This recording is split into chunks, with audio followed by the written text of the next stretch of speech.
উবাই ইবনে কাআব রাদিয়াল্লাহু তাআলা আনহুকে উনি প্রশ্ন করলেন, আল্লাহ রাসূল সাল্লাল্লাহু আলাইহি ওয়া আলিহি ওয়াসাল্লাম প্রশ্ন করলেন যে ইয়া আবাল মুনজির, এটা ওনার কুনিয়া, আতাদরি আইয়ু আয়াতিন মিন কিতাবিল্লাহি মাআকা আ'যাম, তুমি কি জানো যে আল্লাহর সর্বশ্রেষ্ঠ আয়াত কোনটা তুমি জানো? তখন উবাই ইবনে কাআব রাদিয়াল্লাহু তাআলা আনহু বললেন যে আল্লাহু লা ইলাহা ইল্লা হুয়াল হাইয়ুল কাইয়্যুম, মানে আয়াতুল কুরসি। এটা কোন আয়াত? আয়াতুল কুরসি। এটা ফরজ সালাতের পর আমরা সবাই পড়ি তো নাকি? মান কারা আয়াতাল কুরসি দুবরা কুল্লি সালাতিন মাকতুবাতিন লাম ইয়ামনাহু মিন দুখুলিল জান্নাতি ইল্লাল মাউত। ফরজ সালাতের পরে যারা আয়াতুল কুরসি পড়ে তার জান্নাতে প্রবেশে কোনো বাধা থাকে না, একটা জিনিস ছাড়া, মানে মৃত্যু, মরণ। লোকটা মরে না তাই জান্নাতে যায় না, মূল্যে জান্নাতি। হে ইয়া আবাল মুনজির, তুমি কি জানো কোরআনের সর্বশ্রেষ্ঠ আয়াত কোনটা? তিনি বললেন যে আয়াতুল কুরসি। এটা শুনে রাসূলুল্লাহ সাল্লাল্লাহু আলাইহি ওয়াসাল্লাম খুব খুশি হলেন। খুশি হয়ে কি করলেন? ফাদারাবা ফি সদরি, তিনি বললেন যে তিনি আমার বুকে একটা আলতো চাপড় দিলেন। এটা ভালোবাসার আলতো চাপড়, এরকম উৎসাহ দেওয়ার জন্য যে সাবাস। আমরা মাঝে পিঠে কাউকে আলতো চাপড় দিয়ে কি বলি? ব্রেভো, সাবাস, মাশাআল্লাহ, এগুলো বলি না? তো রাসূলুল্লাহ সাল্লাল্লাহু আলাইহি ওয়াসাল্লাম বুকে আলতো চাপড় দিয়ে বললেন ওয়াল্লাহি লিয়াহনিকাল ইলমু আবাল মুনজির, তোমার ইলম, তোমার জ্ঞান কল্যাণময় হোক হে আবাল মুনজির, মোবারক হোক তোমার জন্য তোমার ইলম, may knowledge be present for you, তোমার জ্ঞানটা বরকতময় হোক, কল্যাণময় হোক। তাহলে তিনি যখন সঠিক উত্তর দিতে পারলেন, রাসূলুল্লাহ সাল্লাল্লাহু আলাইহি ওয়াসাল্লাম খুশি হয়ে বুকে আলতো চাপড় দিয়ে তার প্রশংসা করলেন, তার জন্য দোয়া করলেন। রাসূলুল্লাহ সাল্লাল্লাহু আলাইহি ওয়াসাল্লাম এভাবে উৎসাহ দিতেন। এতে করে কি হয়? শিক্ষার্থীদের কনফিডেন্ট বাড়ে। কি হয়? যে স্যার যখন আমাকে এত কিছু বলতেছে তাহলে নিশ্চয়ই আমি কিছু একটা ভালো কিছু করছি, আমাকে দিয়ে কিছু একটা হবে। আমাকে দিয়ে আমরা অনেক সময় ভুল করে বলে ফেলি যে তোকে দিয়ে কিছুই হবে না, বলে ফেলি না?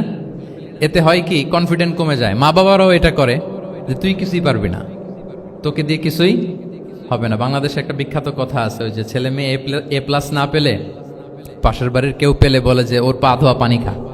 তো আসলে এতে কি হয়? কনফিডেন্স কমে যায় ছেলে মেয়েদের। এটা যেন আমরা না বলি, বরং ওদেরকে ইন্সপায়ার করতে হবে, হ্যাঁ, উৎসাহিত করতে হবে, প্রশংসা করতে হবে। সাহাবীদের ভালো কিছু দেখলে সঠিক উত্তর তারা দিতে বলে রাসূলুল্লাহ সাল্লাল্লাহু আলাইহি ওয়াসাল্লাম প্রশংসা করতেন। আচ্ছা, গেল, এটা একটা পদ্ধতি। আরেকটা হচ্ছে কোনো গুরুত্বপূর্ণ জিনিসকে এমফাসাইজ করার জন্য রাসূলুল্লাহ সাল্লাল্লাহু আলাইহি ওয়াসাল্লাম রিপিটেশন করতেন, তাকরার করতেন। গুরুত্বপূর্ণ জিনিসকে তিনি 3 বার উল্লেখ করতেন, তাকরার করতেন। আত-তাকওয়া হাহুনা, আত-তাকওয়া হাহুনা, আত-তাকওয়া হাহুনা ওয়া ইউশিরু ইলা সাদরিহি সালাসা মাররাত। তাকওয়া এখানে, এখানে, এখানে 3 বার। একবার বললেই তো হয়ে যায়, 3 বার কেন বলেন? এটা গুরুত্বপূর্ণ, ভেরি ইম্পর্টেন্ট ইস্যু। গুরুত্ব বোঝানোর জন্য এমফাসাইজ করতে যে তিনি কোনো জিনিসকে কয়বার বলতেন? 3 বার। বিদায় হজের ভাষণ যখন দিলেন, ভাষণ দেয়া শেষ, এবার বলতেছে আল্লাহুম্মা হাল বাল্লাগতু, আল্লাহুম্মা হাল বাল্লাগতু, আল্লাহুম্মা হাল বাল্লাগতু, আল্লাহুম্মা ফাশহাদ। 3 বার বললেন যে আল্লাহ আমাকে যা পৌঁছাতে বলেছেন, হে মহাসমাবেশ তোমরা বলো আমি কি পৌঁছাতে পেরেছি? আমি কি ঠিকঠাক পৌঁছালাম? আমি কি সব তোমাদেরকে বলেছি? সাক্ষ্য দাও, সাক্ষ্য দাও। সবাই বললো ইয়া রাসূলুল্লাহ, আল্লাহ যেমনটি বলেছেন সব আপনি আমাদের কাছে পৌঁছে দিয়েছেন, কিছু লুকোচুরি করেন নাই, কিছু লুকান নাই। তাহলে 3 বার জানতে চাইলেন, কয়বার? এটা রাসূলুল্লাহ সাল্লাল্লাহু আলাইহি ওয়াসাল্লামের একটা গুরুত্বপূর্ণ অভ্যেস ছিল, যেটাকে তিনি এমফাসাইজ করতে চাইতেন, যেটা গুরুত্বপূর্ণ কোনো বিষয় এটাকে তিনি রিপিট করতেন বারবার, সাধারণত 3 বার। সাধারণত কয়বার? তাহলে গুরুত্বপূর্ণ জিনিসগুলো আমরা বারবার বলবো যাতে আমাদের শিক্ষার্থীরা সহজে সেটা মুখস্থ করে ফেলতে পারে। আবার রাইডিং শেয়ারের আর একটা ঘটনা, মুআয ইবনে জাবাল রাদিয়াল্লাহু তাআলা আনহু, উনি একবার রাসূল সাল্লাল্লাহু আলাইহি ওয়াসাল্লামের সাথে বাহনের পেছনে ছিলেন, হয়তো উট। কুনতু রিদফান নবী, মুআয ইবনে জাবাল বলেন আমি রাসূল সাল্লাল্লাহু আলাইহি ওয়াসাল্লামের পেছনে একবার বসা ছিলাম। তো তখন হঠাৎ করে রাসূল সাল্লাল্লাহু আলাইহি ওয়াসাল্লাম আমাকে ডাক দিলেন। রাসূল সাল্লাল্লাহু আলাইহি ওয়াসাল্লাম সামনে, মুআয ইবনে জাবাল পেছনে। হঠাৎ ডেকে বললেন ইয়া মুআয ইবনে জাবাল, হে মুআয ইবনে জাবাল। তো তিনি বললেন খুব বিনয়ের সাথে, কুলতু লাব্বাইকা রাসূলুল্লাহি ওয়া সা'দাইক, মানে হে আল্লাহ রাসূল আমি হাজির, আমি প্রস্তুত। হে আল্লাহ রাসূল আপনি খালি অর্ডার করেন, বান্দা হাজির। আমরা এরকম বলি না মাঝে মাঝে বাংলায়? কি বলি? বান্দা হাজির, মানে আমি আছি আপনার খেদমত, আপনি বলেন। তো রাসূল সাল্লাল্লাহু আলাইহি ওয়াসাল্লাম বললেন ইয়া মুআয ইবনে জাবাল লাব্বাইকা রাসূলুল্লাহি ওয়া সা'দাইক, ইয়া রাসূলুল্লাহ আমি হাজির। কিন্তু রাসূল সাল্লাল্লাহু আলাইহি ওয়াসাল্লাম কিছু বলেন না, কিছুই বলেন না। আবার যাচ্ছে, উট যাচ্ছে যাচ্ছে যাচ্ছে, কয়েক মিনিট পরে আবার ডাক দিলেন ইয়া মুআয ইবনে জাবাল, হে মুআয। উনি একই কথা, লাব্বাইকা রাসূলুল্লাহ সা'দাইক, হে আল্লাহ রাসূল আমি হাজির, উপস্থিত। আবার ইয়া মুআয ইবনে জাবাল, হে মুআয। তিনি একই কথা বললেন লাব্বাইকা রাসূলুল্লাহ, 3 বার বললেন। 3 বার মুআয ইবনে জাবাল একই উত্তর দিলেন। তার মানে ওনার আগ্রহটা বাড়াচ্ছেন। রাসূল সাল্লাল্লাহু আলাইহি ওয়াসাল্লাম একটা গুরুত্বপূর্ণ কথা বলবেন, এই কথাটা শোনানোর জন্য মুআয ইবনে জাবালের উনি কি করতেছেন, ভেতর থেকে কথা বুঝতেছেন আমার সবাই, আগ্রহটা আরো বাড়াচ্ছেন। যখন দেখলেন যে না, আগ্রহ একেবারে 100-এ 100, এখন বললে সে এটা রিসিভ করতে পারবে, কাজে দিবে, তখন তিনি বললেন যে মুআজ, তুমি কি জানো, হাল তাদরি মা হাক্কুল্লাহি আলাল ইবাদ, বান্দার উপর আল্লাহর হক কি জানো? তিনি বললেন আল্লাহু ওয়া রাসূলুহু আ'লাম, আল্লাহ রাসূল ভালো জানেন। সাহাবাদের একটা বৈশিষ্ট্য ছিল, they are very down to earth, মানে আউট অফ হাম্বলনেস তারা বলতেন আল্লাহ রাসূল ভালো জানে।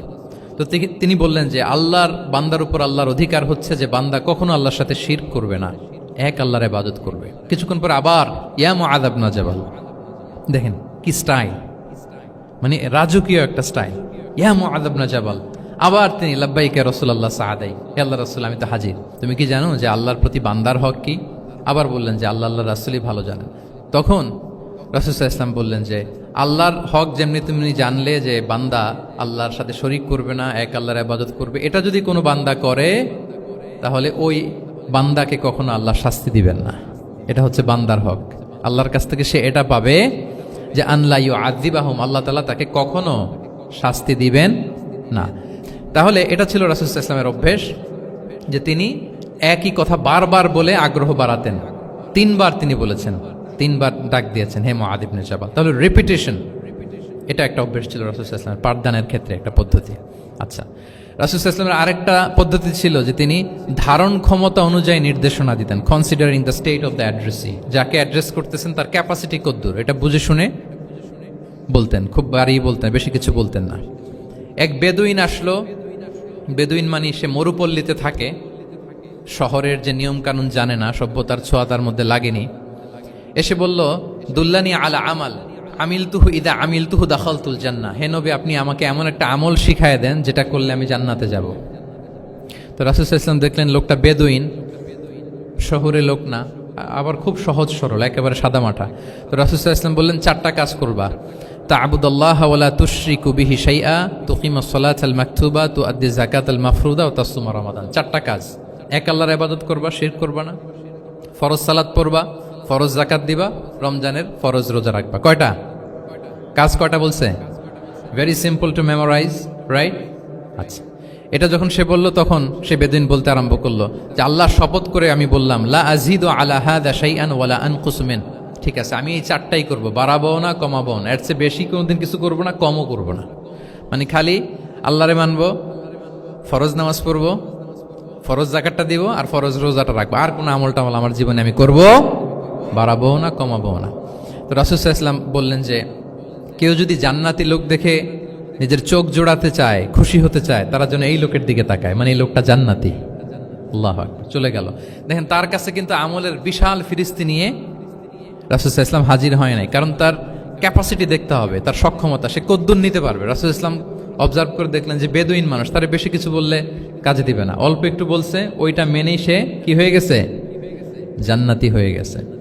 এটা অনেক সময় আমরা ভুল করে ফেলি। শিক্ষার্থীদের মধ্যে সবার রিসিভিং ক্যাপাসিটি এক ধরনের হয় না, কারো খুব বেশি, কারো খুব কম।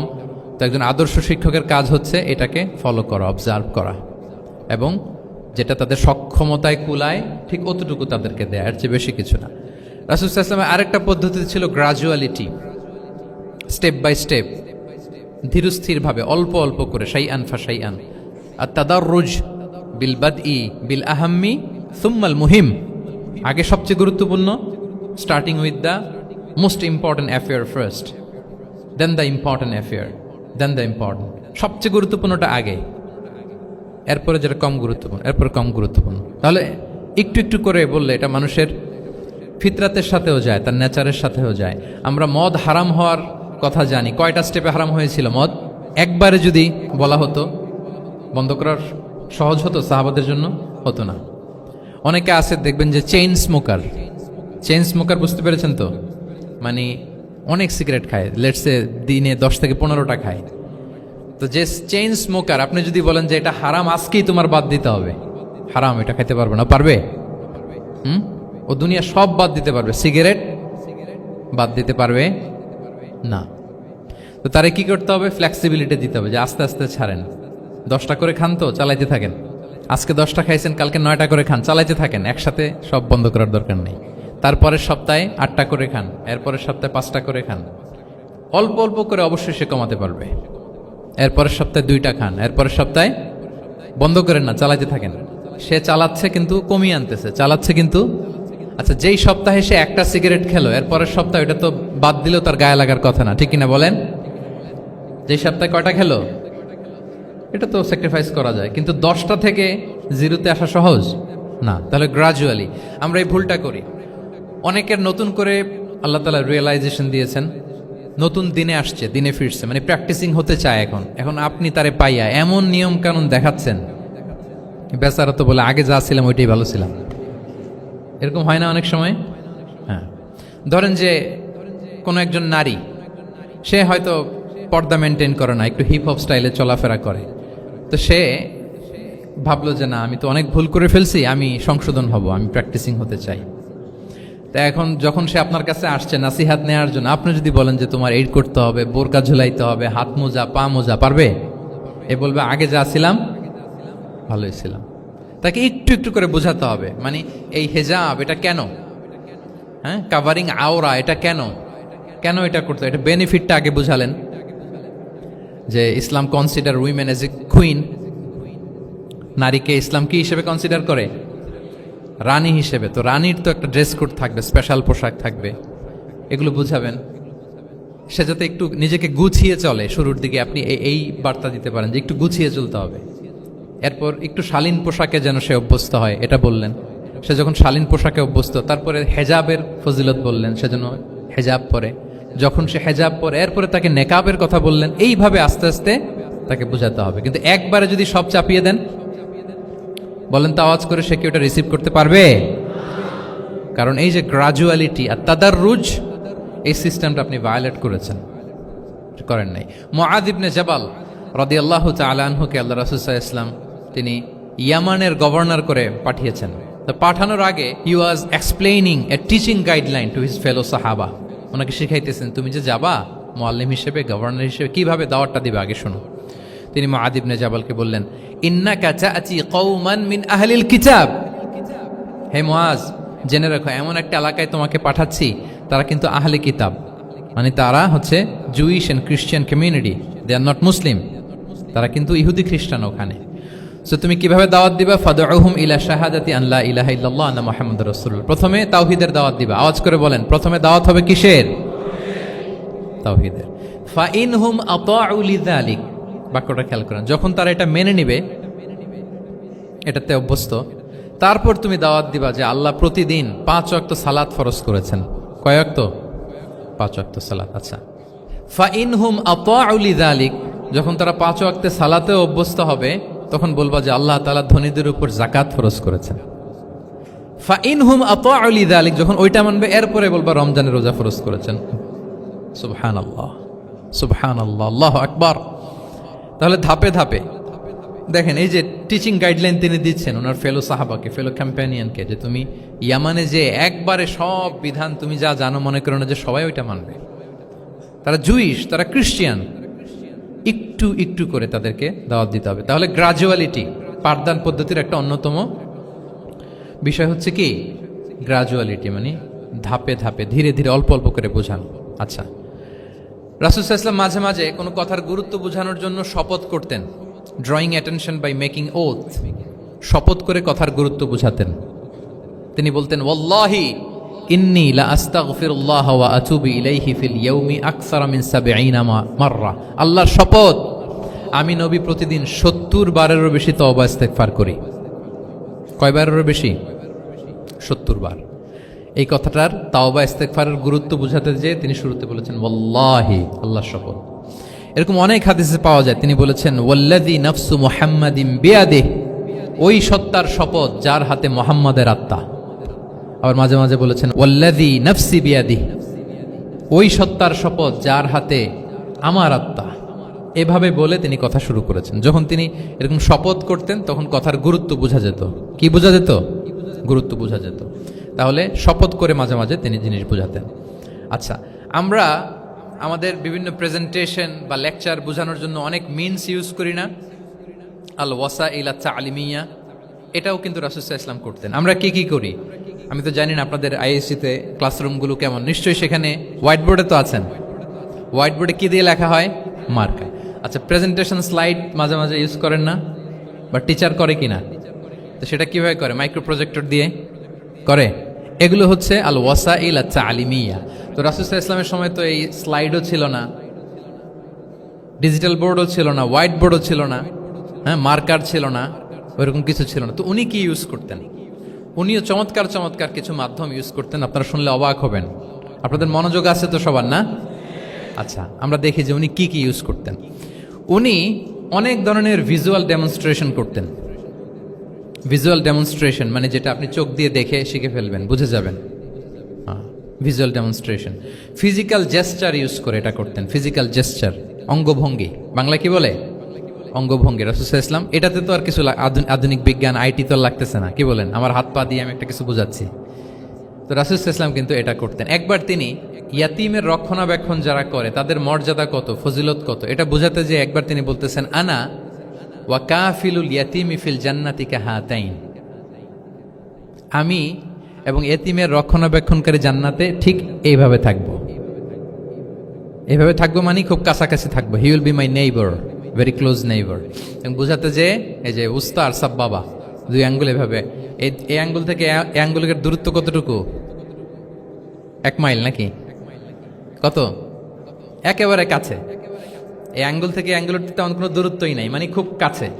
এটা দিয়ে তিনি বুঝালেন, আমি এবং এতিমের রক্ষণাবেক্ষণকারী ঠিক এভাবে থাকবো যেভাবে এই দুটো আঙ্গুল কাছাকাছি। আল্লাহু আকবার। তাহলে এই যে ফিজিক্যাল জেস্টার ইউজ করলেন কিনা, অঙ্গভঙ্গি, এটাকে বলে ভিজুয়াল ডেমনস্ট্রেশন। কি বলে? Visual demonstration.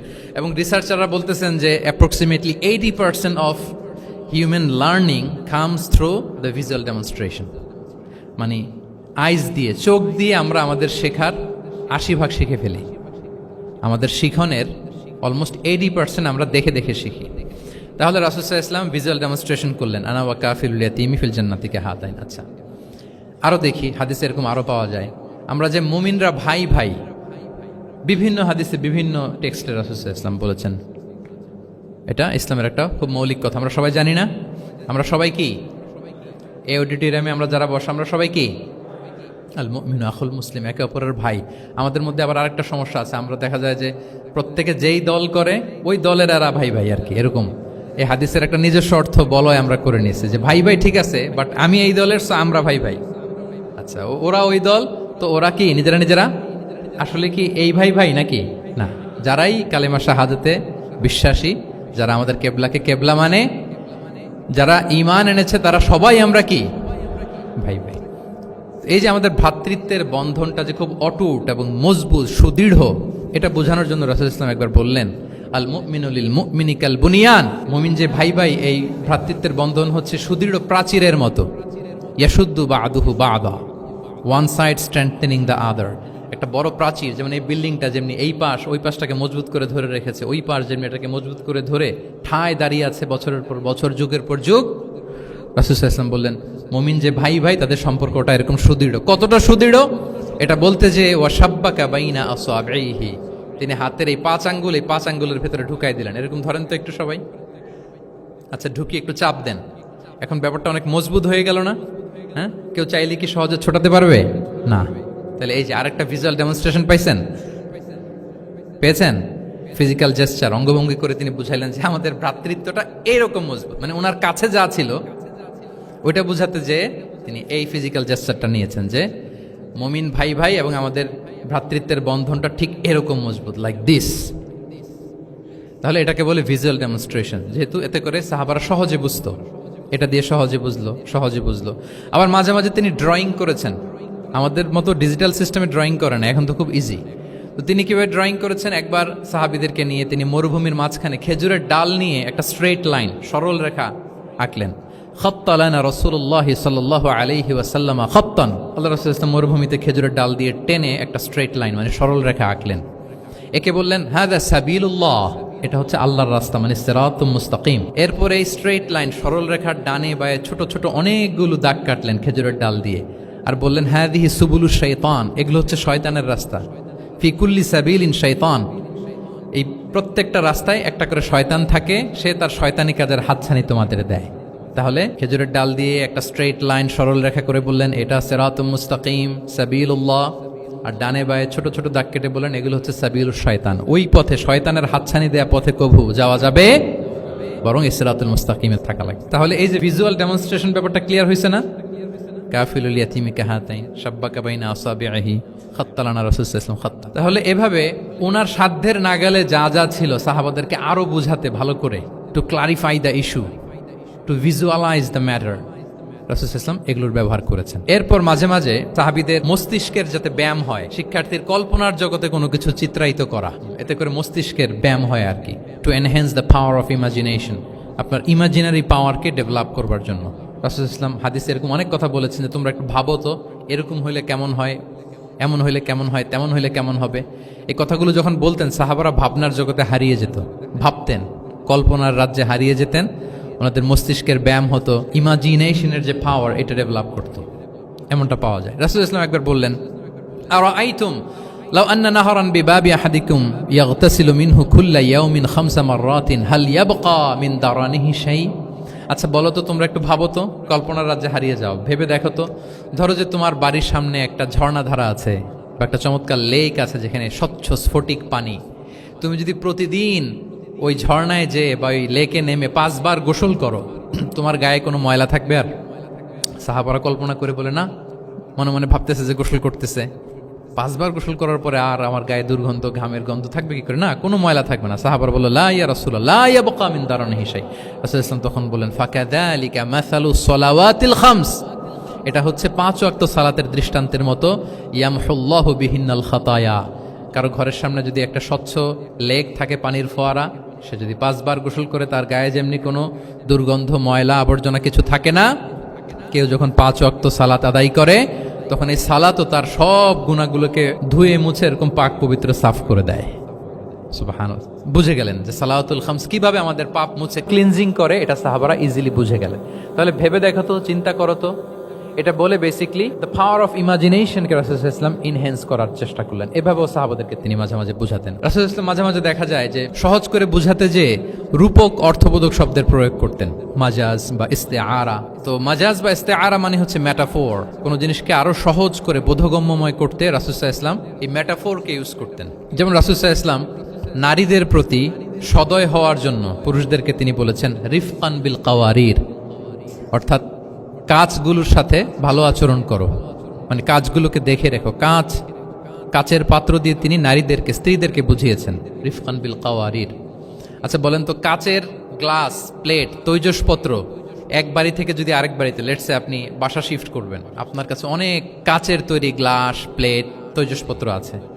চট্টগ্রামের এই থানা থেকে ওই থানায় আপনি বাসা চেঞ্জ করুন, এগুলো নেওয়ার সময় আপনারা কি করেন বলেন?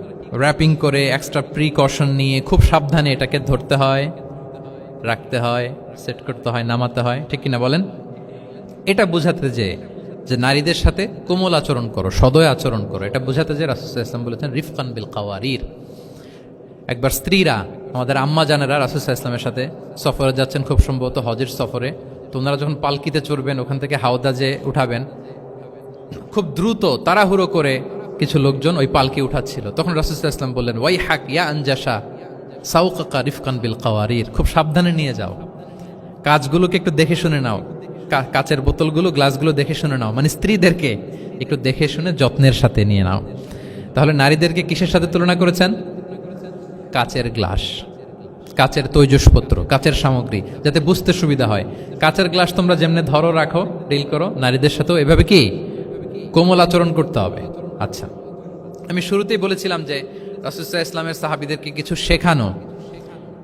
শেখানো পদ্ধতিটা মেইনলি কি ছিল? কি বেসড? কারো মনে আছে? Q and A based, right? এই তো মাশাআল্লাহ। কিউএনএ মানে প্রশ্নোত্তরমূলক। সাহাবারা প্রশ্ন করতো, রাসূল সাল্লাল্লাহু আলাইহি ওয়াসাল্লাম উত্তর দিতেন। কারণ কোরআনেও আমাদেরকে উৎসাহিত করা হয়েছে ফাসআলু আহলা যিকরি ইন কুনতুম লা তা'লামুন, যদি না জানো তাহলে আহলু যিকির বা আহলুল ইলমকে জিজ্ঞেস করে জেনে নাও। এবং রাসূল সাল্লাল্লাহু আলাইহি ওয়াসাল্লাম বলেছেন ফা ইন্নামা শিফাউল আইয়ি আস-সুআলু, অজ্ঞতার চিকিৎসা হচ্ছে প্রশ্ন করা। আপনি জানেন না তো আপনার কাজ কি করবেন? প্রশ্ন করবেন। আপনার টিচারকে প্রশ্ন করবেন, আপনার শায়েখকে কোশ্চেন করবেন। রিসার্চারকে আপনি বারবার কোশ্চেন করতে হবে, প্রশ্ন বানে তাকে জর্জরিত করতে। যত কোশ্চেন করবেন তত আপনি শিখতে পারবেন, যত কোশ্চেন করবেন তত আপনি শিখতে পারবেন। রাসূল সাল্লাল্লাহু আলাইহি ওয়াসাল্লাম এই পদ্ধতিটা সবচেয়ে বেশি অবলম্বন করতেন। কিছু নমুনা তো আমরা ইতিমধ্যে দেখেছি। আমরা আরও ভিতরে ঢুকি। রাসূল সাল্লাল্লাহু আলাইহি ওয়াসাল্লাম মাঝে মাঝে সাহাবাদেরকে প্রশ্ন করতেন, drawing attention of the listener by throwing question. প্রশ্ন ছুড়ে দেওয়ার মাধ্যমে ওনাদের মনোযোগ আছে না নাই এটা দেখতেন। এই যে মাঝে মাঝে আমি আপনাদেরকে জিজ্ঞেস করলে দেখা যায় যে আমি বুঝতে পারি যে আপনারা আমার সাথে আছেন না নাই। আপনাদের মনোযোগ আছে তো? আচ্ছা, ঠিক আছে, প্রশ্ন করব একটু পরে। পুরো আলোচনা শেষে দিয়ে একটা প্রশ্ন করব, দেখি কে কতটুকু মনে রাখতে পারলেন। তো রাসূল সাল্লাল্লাহু আলাইহি ওয়াসাল্লাম একবার প্রশ্ন করলেন সাহাবাদেরকে, তাদের অ্যাটেনশন যাতে গ্রো করে। তিনি বললেন যে ইন্না মিনা শাজারি শাজারাতান লা ইয়াসকুতু ওয়ারাকুহা মাসালুহা ইন্নাহা মাসালুল মুসলিম হাদিসুনি মা হিয়া। তিনি সাহাবাদেরকে বললেন, সাহাবারা, এক ধরনের গাছ আছে যে গাছের পাতা কখনো ঝরে না। কি কখনো ঝরে না? আচ্ছা, এর দৃষ্টান্ত হচ্ছে মুসলিমের দৃষ্টান্তের মতো। হাদিসুনি মা হিয়া, বলো তো এটা কোন গাছ? যখন বলছে কোন গাছ, সাহাবারা চলে গেছে অনেক দূরে। সহজ হলে তার জিজ্ঞেস করবে না, নিশ্চয়ই আনকমন কোনো গাছ। এবার ভাবতেছে, দেখি তো খাইবারে গেছিলাম, খাইবারের আশেপাশে কি গাছ আছে। ওই যে তাবুকে ঘুরে আসলাম, তাবুকের পথিমধ্যে ক্যাকটাস, গুলমলতা, আরবের কি কি গাছ। ঘুরতে ঘুরতে সবাই দেখেছে না ওগুলোর তো পাতা ঝরে। খুঁজতে খুঁজতে সারা দুনিয়া খুঁজে ফেলতেছে সাহাবারা, কিন্তু ওনাদের নিজেদের জাতীয় গাছ যেটা, ঘরের পিছনে যে গাছের সারি সারি, যে গাছের ফল খেয়ে ওনারা জীবন ধারণ করেন, যেটা ওনাদের সমাজ, রীতি, ঐতিহ্য, ট্র্যাডিশনের সাথে জড়িত, ওই গাছের নামে ভুলে গেছে। ওইটা মনে করতে পারতেছে, সবাই দূরে চলে গেছে। হাদিসে এসেছে ফাওয়াকা আন্না সুফি শাজারিল বাওয়াদি, দূর দূরান্তের গাছ নিয়ে ভাবতেছে, ভেবে ভেবে হয়রান, কেউ বলতে পারে না। তখন বাধ্য হয়ে রাসূল সাল্লাল্লাহু আলাইহি ওয়াসাল্লামকে বলল, ইয়া রাসূলুল্লাহ, আপনি একটু আমাদেরকে বলে দেন যে ইয়া রাসূলুল্লাহ হাদিসনা মা হিয়া, এটা কোন গাছ? তখন রাসূল সাল্লাল্লাহু আলাইহি ওয়াসাল্লাম বললেন, ইন্নাহা নাখলা, খেজুর গাছ। খেজুর গাছের পাতা পড়ে না, ডাল টেনেও ছিঁড়া যায় না, খুব কষ্ট। তো এটার দৃষ্টান্ত মুসলিমের দৃষ্টান্তের ন্যায়। তাহলে কোনো সাহাবারা পারলেন না। পরবর্তীতে হাদিসের যিনি বর্ণনাকারী আব্দুল্লাহ ইবনে ওমর তখন ছোট ছিলেন। বাড়িতে যাওয়ার পথে ওমর রাদিয়াল্লাহু তাআলা আনহুকে বলতেছেন যে, বাবা, আব্বা, এটা যে খেজুর গাছ আমার কিন্তু মাথায় আসছিল। তোমারে ফারুক বলেন, বলো কি, তোমার মাথায় আসছিল, তুমি বললে না কেন? উনি বলে নাই কারণ সিনিয়র সাহাবারা পারতেছে না, বাপ চাচারা কেউ পারে না, আমি ছোট মানুষ বইলে আবার কোন বিপদে পড়ি, বিনয়ী মানুষ, উনি আর বলেন নাই, লাজুকতাও কাজ করতেছিল। তোমারে ফারুক বললেন, যদি আজকে তুমি এটার উত্তর নবীর সামনে দিতে পারতা, আমার বুকটা এত বড় হয়ে যেত নবীর সামনে। লাল কপাল বিশিষ্ট উট পেলে আরবরা যত খুশি হয়, আজকে আমি তার চেয়ে বেশি খুশি হয়ে যেতাম। তাহলে ওমরে ফারুক রাদিয়াল্লাহু তাআলা আনহু, ওনার ছেলে আব্দুল্লাহ ইবনে ওমর, উনি এটার উত্তর ধরতে পারছেন, কিন্তু উনি বলেন নাই। তাহলে দেখেন রাসূল সাল্লাল্লাহু আলাইহি ওয়াসাল্লাম এরকম কোশ্চেন করতেন, কোশ্চেন করে তারপরে উত্তরটা বলতেন, এতে আর মানুষ ভুলে না। বাংলা একটা কথা আছে যে, শিখেছ কোথায়, ঠেকেছি যেথায়। জিজ্ঞেস করছে, পারি না, মনে আসে না, হঠাৎ করে যখন উত্তরটা বলে, এইটা যেরকম মনে থাকে আজীবন, অন্য কিছু থাকবে না। একটু যদি ঠেকে ঠেকে পারতেছি না, বুঝতেছি না, এরপর যখন বুঝাই দেওয়া হয়, ভালো করে শিখে নেই, এইটা আজীবন মনে থাকে ব্রেইনে। এই পদ্ধতিটা রাসূল সাল্লাল্লাহু আলাইহি ওয়াসাল্লাম অবলম্বন করতেন। প্রশ্ন করে অপারক করে দিতেন, কেউ পারে না, এরপর রাসূল সাল্লাল্লাহু আলাইহি ওয়াসাল্লাম বুঝিয়ে বলতেন, সবার একেবারে ব্রেইনের মধ্যে, মস্তিষ্কে এটা গেঁথে দিত। তাহলে প্রশ্ন ছুটতেন। আচ্ছা, এরকম অনেক হাদিস আপনারা পাবেন রাসূল সাল্লাল্লাহু আলাইহি ওয়াসাল্লাম প্রশ্ন করে তারপরে উত্তর দিয়েছেন। আতাদরুনা মাল গীবা, তোমরা কি জানো গীবত কি? সাহাবারা বলে, আল্লাহ আল্লাহ রাসূল ভালো জানেন। যিকরাকা আখাকা বিমা ইয়াকরা, বলে দিলেন। আতাদরুনা মানিল মুফলিস, তোমরা কি জানো মুফলিস কে? এইভাবে প্রশ্ন করতে করতে সাহাবাদেরকে শিখাতেন। আচ্ছা, আল্লাহ রাসূল সাল্লাল্লাহু আলাইহি ওয়াসাল্লামের আরেকটা অভ্যেস ছিল প্রশ্নের পিঠে প্রশ্ন ছুড়ে দেওয়া। মানে কোনো সাহাবী যদি প্রশ্ন করত, রাসূল সাল্লাল্লাহু আলাইহি ওয়াসাল্লাম তো উত্তর দিয়ে জানিয়ে দিতেন। মাঝে মাঝে জানিয়ে না দিয়ে প্রশ্নের পিঠে আবার উনি কি করতেন, প্রশ্ন ছুড়ে দিতেন। এটাও পাওয়া যায়। আচ্ছা, এক সাহাবী এসে বলে, ইয়া রাসূলুল্লাহ মাতা সাআ, হে নবী, কিয়ামত কখন হবে? রাসূল সাল্লাল্লাহু আলাইহি ওয়াসাল্লাম কখন হবে উত্তর না দিয়ে প্রশ্ন করলেন, ওয়া মাযা আ'দাততা লাহা, কিয়ামতের তোমার কি প্রিপারেশন, আগে ওইটা বলো। কিয়ামত কবে হবে জানার জন্য এত ব্যতিব্যস্ত, আগে বলো হোয়াটস ইউর প্রিপারেশন ফর কিয়ামা, তোমার কি প্রস্তুতি। তাইলে আরেকটা প্রশ্ন, প্রশ্নের বিপরীতে উনি উত্তর না দিয়ে উনি আবার কি করলেন? সবাই বলুন তো, উনি আবার কি করলেন? উনি নিজে আবার প্রশ্ন করলেন। তুমি জিজ্ঞেস করলে কিয়ামত কবে, তুমি বলো কিয়ামতের প্রিপারেশন কি নিছো বলো। তো সে বলে যে, লা শাই ইয়া রাসূলুল্লাহ, আমার কোনো প্রিপারেশন নাই, ইল্লা আন্নী উহিব্বুল্লাহ ওয়া রাসূলা, শুধু একটা জিনিসই আছে যে আমি আল্লাহ এবং আল্লাহর রাসূলকে ভালোবাসি। রাসূল সাল্লাল্লাহু আলাইহি ওয়াসাল্লাম বললেন, আনতা মা আমান আহবাবতা, তুমি যাদেরকে ভালোবাসো তাদের সাথেই জান্নাতে থাকবে। আল্লাহ রাসূলকে ভালোবাসো, তাদের সাথে তুমি কই থাকবে? জান্নাতে থাকবে। তাহলে প্রশ্নের পিঠে প্রশ্ন ছুড়ে দেওয়া। এরপর একই প্রশ্নের জবাবে ভিন্ন ভিন্ন জনকে ভিন্ন ভিন্ন উত্তর দিয়েছেন রাসূল সাল্লাল্লাহু আলাইহি ওয়াসাল্লাম। এটাকে এডুকেশনের ভাষায় বলে পার্সোনালাইজেশন। কি বলে? মানে যার যেটা লাগবে। শিক্ষক ভালো বুঝে, কয়েকটা ক্লাস নিলে উনি বুঝে ফেলে যে কার রিসিভিং ক্যাপাসিটি কতদূর, কার কোনটাতে ঘাটতি, কার কোনটাতে সমস্যা। একজন আদর্শ শিক্ষক, একজন চৌকস শিক্ষক, তিনি খুব সহজে এটা ধরে ফেলেন। তো রাসূল সাল্লাল্লাহু আলাইহি ওয়াসাল্লাম হি was a very good observer. তিনি বুঝে ফেলতেন যে কার কোনটায় ঘাটতি। ফলে একই প্রশ্নের উত্তর উনি এক একজনকে এক একভাবে দিতেন। কেন? Based on the need of the addressee. যার যেটা দরকার ওইটার উপর গুরুত্ব আরোপ করে, যার যেটাতে ঘাটতি আছে সেটাতে গুরুত্ব আরোপ করে তিনি এক একজনকে কি করতেন? এক এক রকম উত্তর। অনেক সাহাবারা এরকম প্রশ্ন করেছেন যে আইয়ুল আ'মালি আফদাল ইয়া রাসূলুল্লাহ, সবচেয়ে শ্রেষ্ঠ আমল কোনটা? তিনি এক একজনকে এক একটা বলেছেন। কখনো বলেছেন যে আল্লাহর উপর ঈমান আনা, আল ঈমানু বিল্লাহি ওয়াহদা। কাউকে বলেছেন যে আল জিহাদ ফি সাবিলিল্লাহ, কাউকে বলেছেন আস-সালাতু ফি ওয়াক্তিহা, অন টাইমে সালাত পড়া। তার মানে যার যেটাতে ঘাটতি ছিল। কাউকে বলেছেন বিররুল ওয়ালিদাইন, কারণ তিনি দেখেছেন তার সাথে তার মা বাবার সম্পর্কে একটু ঘাটতি আছে, তারা এটা বলি, কারণ সবগুলোই ভালো কাজ, সবগুলোই কি ভালো কাজ। তাহলে যার যেটাতে ঘাটতি আছে সেটাতে গুরুত্ব আরোপ করে, এটা রাসূল সাল্লাল্লাহু আলাইহি ওয়াসাল্লাম করেছেন। মাঝে মাঝে রাসূল সাল্লাল্লাহু আলাইহি ওয়াসাল্লাম সাহাবীদেরকে মানে শিক্ষার্থীদেরকে উত্তর জানার জন্য ব্যাপকভাবে আগ্রহী করে তুলতেন। হ্যাঁ, এটাকে আরবিতে বলে তাশওয়ীকুস সামিঈন ইলা মা'রিফাতিল জাওয়াব, উত্তর শোনানোর জন্য আগ্রহী করে তোলা। সেক্ষেত্রে মাঝে মাঝে তিনি একটা দুটো শব্দ ইউজ করতেন। কিরকম? যেমন আওয়ালা আদুল্লুকুম, অথবা আলা উখবিরুকুম, আমি কি তোমাদের বলবো না? এটা বললে সাহাবারা বলতেন বলেন বলেন ইয়া রাসূলুল্লাহ, অবশ্যই বলবেন, বালা ইয়া রাসূলুল্লাহ। আওয়ালা উখবিরুকুম, আমি কি তোমাদের জানিয়ে দিব না? সাহাবারা বলতেন ইয়া রাসূলুল্লাহ, অবশ্যই আপনি আমাদের জানিয়ে দিবেন। যেমন তিনি বললেন যে কেউ জান্নাতে যাবে না মুমিন হওয়া ছাড়া, কেউ ইমানদার হতে পারবে না যতক্ষণ না একে অপরকে তোমরা ভালো না বাসো। তাহলে তো এটা গুরুত্বপূর্ণ বিষয়। একে অপরকে ভালো না বাসলে নাকি মুমিনই হওয়া যাবে না, আর মুমিন না হলে তো জান্নাতেই যাওয়া যাবে না। তখন রাসূল ইসলাম বললেন আওয়ালা আদুল্লুকুম আলা শাইইন ইযা ফাআলতুমুহু তাহাবাবতুম, আমি কি তোমাদেরকে বলবো না এমন একটা আমলের কথা যেটা করলে তোমাদের পারস্পরিক হৃদ্যতা বাড়বে, ভালোবাসা বাড়বে? তখন তিনি বললেন সেটা কি? আফশুস সালামা বাইনাকুম, তোমাদের মাঝে ব্যাপক সালামের প্রসারণ করো, সালামের প্রসার করো, একে অপরকে বেশি বেশি সালাম দাও। ব্যাপারটাকে এইভাবে প্রেজেন্ট না করে উনি যদি বলতেন সাহাবারা বেশি বেশি সালাম দিও, এটা সওয়াবের কাজ অনেক। এটা হচ্ছে একটা প্রেজেন্টেশন। আর একটা হচ্ছে এমনভাবে এটাকে উপস্থাপন করা যে মুমিন না হলে জান্নাতে যাবা না, আর একে অপরকে ভালো না বাসলে মুমিন হতে পারবে না। তোমরা কি জানো কি করলে একে অপরের মধ্যে ভালোবাসা বাড়ে? এরপর রাসূল সাল্লাল্লাহু আলাইহি ওয়াসাল্লাম বলতেন যে সালাম দেওয়ার মাধ্যমে ভালোবাসা বাড়বে। একবার রাসূল সাল্লাল্লাহু আলাইহি ওয়াসাল্লাম বললেন আলা উখবিরুকুম বিআফদালা মিন দারাজাতিস সিয়ামি ওয়াস সালাতি ওয়াস সাদাকা, আমি কি তোমাদের জানাবো না যে নামাজ, রোজা, সাদাকার চেয়েও বেশি ফজিলতের একটা আমল আছে, সেটা কি আমি কি তোমাদের জানাবো না?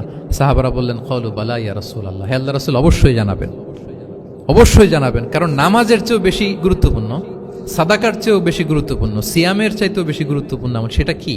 তখন রাসূল সাল্লাল্লাহু আলাইহি ওয়াসাল্লাম বললেন সেটা হচ্ছে ইসলাহু যাতিল বাইন, বিবাদমান দুই গ্রুপকে মিলিয়ে দেয়া, বিবাদমান দুই ব্যক্তিকে মিলিয়ে দেয়া।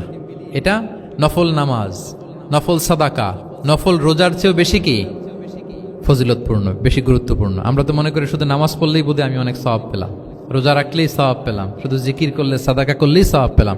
কিন্তু রাসূল সাল্লাল্লাহু আলাইহি ওয়াসাল্লাম বলেন যে দুইজনের মধ্যে একটু মনোমালিন্য তুমি মিলিয়ে দাও, এটা এর চেয়েও বেশি সওয়াবের। আল্লাহু আকবার।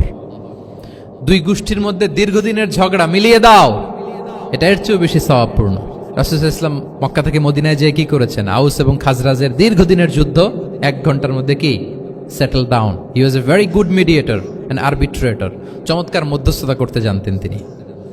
তাহলে এইভাবে উত্তর জানার জন্য শিক্ষার্থীদেরকে আগ্রহী করে তুলতেন। আচ্ছা, আরেকটা পদ্ধতি ছিল অবজারভেশন অ্যান্ড কারেকশন। রাসূল সাল্লাল্লাহু আলাইহি ওয়াসাল্লাম, আমি আলোচনার শুরুতেই বলেছি, হি was a very good observer, চমৎকার পর্যবেক্ষণ করতেন এবং সংশোধন দিতেন। কে কি করছেন এটা খেয়াল রাখতেন, মানে চোখ কান খোলা রাখতেন। বাংলা আমরা কি বলি? চোখ কান খোলা রাখা। মসজিদে নববীতে এরকম ভুরি ভুরি পাবেন যে রাসূল সাল্লাল্লাহু আলাইহি ওয়াসাল্লাম কে কি করতেছে অবজার্ভ করতেছে, ওইটার উপর বেস করে তাকে নাসিহা করতেছে। একটা বিখ্যাত হাদিস তো আপনারা জানেন, রাসূল সাল্লাল্লাহু আলাইহি ওয়াসাল্লাম বসা, এক বেদুইন আসলো, এসে তার উটটা মসজিদে নববীতে বাঁধলো, বেদে 2 রাকাত নামাজ পড়লো, নামাজ পড়ে হাত তুলে আল্লাহর কাছে দোয়া করে, ইয়া আল্লাহ আল্লাহুম্মা আরহামনি ওয়া মুহাম্মাদা ওয়ালা তারহাম মা'ানা আহাদা, মানে ও আল্লাহ তুমি শুধু আমারে রহম করো আর মুহাম্মদ সাল্লাল্লাহু আলাইহি ওয়াসাল্লামের রহম করো, আমাদের দুইজনের সাথে আর কাউরে রহম করো না তুমি। বেদুইন তো কি, বেদুইন মরুপল্লীতে বসবাস। আদাবুদ দোয়া, দ্য এটিকেটস অফ দোয়া, দোয়ার যে একটা আদব আছে, অন্যের জন্য দোয়া করলে যেটা নিজের লাভ, এগুলো তো জানে না। আল্লাহ তুমি আমারে মাফ করো, মুহাম্মদ সাল্লাল্লাহু আলাইহি ওয়াসাল্লামকে মাফ করো, আমাদের ছাড়া আর কাউরে মাফ করো না, কাউরে রহম করো না। এটা রাসূল সাল্লাল্লাহু আলাইহি ওয়াসাল্লাম দূর থেকে বসে বসে অবজার্ভ করছেন আর বললেন, হায় রে, লোকটা একটা প্রশস্ত জিনিসকে সংকীর্ণ বানায় ফেললো। গোটা বিশ্বের সবাইকে যদি আল্লাহ ক্ষমা করে, রহম করে, আল্লাহর রহমের দরিয়ায় কোনো ঘাটতি হবে বলেন তো? হবে? একটা প্রশস্ত বিষয়কে সে সংকীর্ণ করে ফেললো। এরপর কতটা সে বেদুইন, কি প্রকৃতির ছিল দেখেন। দোয়া টোয়া শেষে মসজিদে নবীর মাঝখানে বসে পেশাব করা আরম্ভ করছে। বিখ্যাত হাদিস জানেন, সবাই মারতে গেল, রাসূল ইসলাম থামালেন, বললেন পানি ঢেলে দাও, আর তাকে ডেকে বললেন, দেখো তুমি যে এখানে এই কাজটা করলা, প্রস্রাব করলা, এটা আমাদের এই মদিনার কমিউনিটির এবাদতগাহ। এখানে এই কমিউনিটির লোকেরা নামাজ পড়ে, আল্লাহর জিকির করে, আল্লাহর কিতাব তেলাওয়াত করে, এটা কি ঠিক হলো তোমার? সে তো লজ্জায় অনুতপ্ত হয়ে কাচুমাচু। তাহলে এই যে অবজারভেশন করতেন এবং কারেকশন করতেন। আবার একদিন মসজিদে নববীতে বসা এক সাহাবী এসে নামাজ পড়লেন। নামাজ রাসূল ইসলাম দূর থেকে দেখতেছেন লোকটা কি করে। নামাজ পড়লো 2 রাকাত, পরে এসে নবীকে সালাম দিল। রাসূল ইসলাম সালামের উত্তর দিয়ে বললেন, ইরজি' ফাসাল্লি ফাইন্নাকা লাম তুসাল্লি, যাও আবার পড়ো, কারণ তুমি নামাজ পড়ো নাই, মানে নামাজটা ঠিক মতো হয় নাই। ইউ ডিডন্ট অফার ইউর সালাহ in a correct way, proper manner. ওই সাহাবী যে আবার 2 রাকাত পরে আসলেন, রাসূল ইসলাম একই কথা বললেন, ইরজি' সল্লি ফাইন্নাকা লাম তুসাল্লি, হয়নি নামাজ, আবার পড়ো। আবার পরে আসলেন, আবারও একই কথা। এখন 3 বার পড়ার পরেও যখন হয় না, বেচারা ভাবলেন আবার যে বললে তো একই হবে, আমি তো এটাই জানি। তিনি বললেন, মা উহসিনু গায়রাহ, ইয়া রাসূল, এর চেয়ে ভালো আমি আর পারি না, ফাআল্লিমনি ইয়া রাসূলুল্লাহ, হে নবী আমাকে একটু শিখিয়ে দেন কিভাবে পড়ব। রাসূল সাল্লাল্লাহু আলাইহি ওয়াসাল্লাম বললেন, যখন নামাজে দাঁড়াবে, আল্লাহু আকবার বলে দাঁড়াবে, এরপর কোরআন থেকে যা সহজ লাগে পড়বে, তাড়াহুড়ো করবে না। কি করবে না? সবাই বলেন, কি করবে না? নামাজে কোনো তাড়াহুড়ো নাই, নো রাশিং ইন সালাহ, নো হ্যাস্টিনেস ইন সালাহ। নামাজে আমরা খুব তাড়াহুড়ো করি, এটা নামাজের যে প্রাণ, সালাতের প্রাণকে, রূহকে নষ্ট করে দেয়। যখন রুকুতে যাবে, স্ট্রেইট ফরওয়ার্ড রুকু করবে, হাত্তা তাতমা ইন্না রাকিআন। রাসূল সাল্লাল্লাহু আলাইহি ওয়াসাল্লামের রুকুর পিঠটা ছিল একেবারে স্ট্রেইট, এই টেবিলটা যেরকম স্ট্রেইট, এরকম স্ট্রেইট। লাউ সাব্বা আলাইহিল মা লাস্তাকার, পানি ভর্তি একটা বোতল যদি রাসূল সাল্লাল্লাহু আলাইহি ওয়াসাল্লামের রুকু দেয়া পিঠের উপর রাখতো, পানিটাও পড়তো না, বোতলটাও পড়তো না, স্ট্রেইট। এরকম উদাহরণ দিয়ে সাহাবারা বলতেন যে এত স্ট্রেইট রুকুর পিঠ যে পানি ভর্তি গ্লাস রাখলে পানিটাও কাঁপবে না, বোতলটাও পড়বে না। রাসূল সাল্লাল্লাহু আলাইহি ওয়াসাল্লাম বলতেন, সবচেয়ে বড় চোর যারা নামাজে চুরি করে। সাহাবারা বললেন, এটা আবার কিভাবে? তিনি বললেন, লা ইউতিম্মু রুকুআহু ওয়া সুজুদাহ, তারা নামাজের চোর যারা রুকু সেজদা ঠিক মতো করে না। তো বললেন যে রুকু থেকে আবার স্ট্রেট হয়ে দাঁড়াবে, যখন সিজদায় যাবে ইতমিনানের সাথে, উইথ রিল্যাক্সেশন। নামাজের মধ্যে কি থাকবে? রিল্যাক্সেশন থাকবে। যখন বললেন যে এই 1 রাকাত যেমনি তোমাকে শিখালাম, সব নামাজ তুমি এইভাবে পড়বা, উইথ রিল্যাক্সেশন, নো রাশিং, তখন সাহাবী শিখে গেলেন। তাহলে এই যে অবজারভেশন অ্যান্ড কারেকশন, দেখতেন হোয়াটস গোয়িং অন অ্যারাউন্ড, কি হচ্ছে, ভুল হলেই শুধরে দিতেন। হজের দিন উনি ওটের সামনে বসা, পেছনে ফদল ইবনে আব্বাস রাদিয়াল্লাহু তাআলা আনহু, আব্দুল্লাহ ইবনে আব্বাসের ভাই, রাসূল সাল্লাল্লাহু আলাইহি ওয়াসাল্লামের কাজিন, রাসূল সাল্লাল্লাহু আলাইহি ওয়াসাল্লামের কি কাজিন। তো রাসূল সাল্লাল্লাহু আলাইহি ওয়াসাল্লাম বিভিন্ন মাসআলার উত্তর দিচ্ছেন। কি করতেছেন? মাসআলার উত্তর দিচ্ছেন। রাসূল সাল্লাল্লাহু আলাইহি ওয়াসাল্লাম হজ করেছিলেন কয়টা বলেন তো দেখি, কে জানে? হ্যাঁ, মাত্র 1টা করছে। ঠিকঠাক আছে তো উত্তর? সবাই বলেন, কয়টা হজ করেছিলেন? হ্যাঁ, আসলে রাসূল সাল্লাল্লাহু আলাইহি ওয়াসাল্লাম কেবলমাত্র জীবনে কয়টা হজ করেছেন? 1টা হজ করেছেন, 4টা উমরা করেছেন। আচ্ছা, এবার যেহেতু 1টা হজ করেছেন, মানুষের অনেক ভুল হয়ে যাওয়া তো খুব স্বাভাবিক। কি বলেন? স্বাভাবিক না? স্বাভাবিক। ফলে 10 জিলহজ, যেটা ভেরি হ্যাকটিক ডে, একদিনে অনেক কাজ করতে হয়, 5টা কাজ। জামরায় স্টোনিং করতে হয়, পাথর মারো, স্লটার করো, প্রাণী জবাই করো, মাথার চুল ফেলে দাও, আবার চলে যায় মক্কায়, ফরজ তাওয়াফ করো, সাই করো, ফিরে আসো। এই যে 5টার সিকোয়েন্স অনেকে রাখতে পারে না, ভুল করে ফেলে। এখন 1400 বছর পরে, মুআল্লিমরা এত তালিমের পরেও আমরা ভুল করে ফেলি। তাহলে ওই সময় কি হয়েছিল বলেন? এটা ছিল প্রথম হজ। তো রাসূল সাল্লাল্লাহু আলাইহি ওয়াসাল্লাম জানেন আজকে তো অনেক ভুল করবে, তিনি আকাবা, মিনার পাশে আকাবার এখানে হেল্পলাইন সার্ভিস চালু করছেন, মানে নিজে দাঁড়ায় আছেন, দেখি কার কি ভুল হয়, জিজ্ঞেস করলে মাসালা বলে দেব। সুবহানাল্লাহ। তো এসে একজন বলে যে, ইয়া রাসূলুল্লাহ, আমি তো ওই আগে কুরবানি পরে চুল কাটা, আমি আগে চুল কেটে ফেলছি। রাসূল ইসলাম বলে ইফা আল বলা হারাজ, ওকে কোনো সমস্যা নেই, যাও। আরেকজন এসে বলে আমি তো আগে এটা করছি। ওই দিন যাই নবীকে জিজ্ঞেস করা হয়েছে, নবী সাল্লাল্লাহু আলাইহি ওয়াসাল্লাম ফ্লেক্সিবিলিটি দিয়ে দিয়েছেন, বলে করো, অসুবিধা নাই। তো ওই যে দাঁড়িয়ে তিনি মাসালা বলতেছেন, পেছনে ছিল ফদল ইবনে আব্বাস, ছোট ছোট সাহাবী, তরুণ। তো খাসাআম গোত্রের এক নারী আসছিল একটা মাসালা জিজ্ঞেস করতে, and she was a very beautiful lady, বেশ সুন্দরী ছিল। তো এসে রাসূল সাল্লাল্লাহু আলাইহি ওয়াসাল্লামকে যখন প্রশ্ন করতেছে, ফদল ইবনে আব্বাস নারীর দিকে তাকায় আছে, এবং ওই নারীও ফদল ইবনে আব্বাসের দিকে তাকায় আছে। রাসূল সাল্লাল্লাহু আলাইহি ওয়াসাল্লাম উত্তরও দিচ্ছেন, আবার খেয়াল করতেছেন যে চোখাচোখি হয়ে যাচ্ছে। যখনই তিনি অবজার্ভ করলেন যে ফদল ইজ ক্রসিং দ্য লিমিট, একবার চোখ পড়তে পারে, তারপর তো নামিয়ে ফেলতে হবে, সে যখন তাকিয়ে আছে, নারীও তাকিয়ে আছে, তখন রাসূল সাল্লাল্লাহু আলাইহি ওয়াসাল্লাম কি করলেন, ওয়াজআলা নবী সাল্লাল্লাহু আলাইহি ওয়াসাল্লাম ইয়াসরিফু ওয়াজহাল ফদলি ইলা শিক্কিল আখার, সাথে সাথে ফদলকে বললেন, ফদল ওইদিকে না, এদিকে তাকাও।